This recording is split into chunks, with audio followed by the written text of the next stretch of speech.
Dalam kasus dugaan korupsi Corporate Social Responsibility atau CSR Bank Indonesia, Komisi Pemberantasan Korupsi atau KPK telah menetapkan 2 tersangka sejak beberapa bulan lalu. Untuk mendalami perkara tersebut, KPK memastikan akan memanggil Gubernur BI Peri Warjio. Hal itu disampaikan Deputi Penindakan dan Eksekusi KPK Inspektur Jenderal Rudi Setiawan usai konferensi pers pemaparan kinerja KPK di Gedung Juang KPK Jakarta, Selasa 17 Desember 2024. Rudi tak menjelaskan secara pasti siapa ataupun asal lembaga pihak yang ditetapkan sebagai tersangka.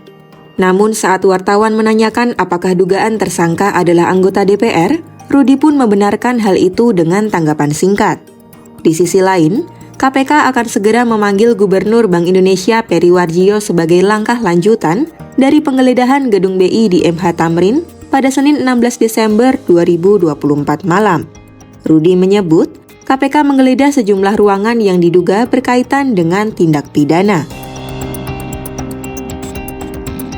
Dugaan sementara dalam kasus korupsi CSR Bank Indonesia ini adalah sejumlah persentase dana CSR milik BI yang diberikan kepada pihak-pihak yang tak sesuai peruntukannya.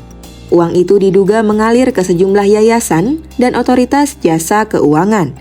Rudi pun menyampaikan sejumlah barang bukti yang disita saat penggeledahan di kantor BI, antara lain dokumen seperti alat elektronik dan berkas besaran dana CSR serta tujuan dana.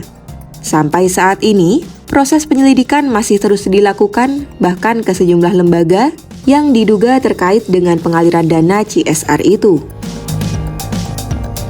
Adapun KPK pertama kali mengungkap kasus dugaan korupsi di BI ini pada Agustus lalu.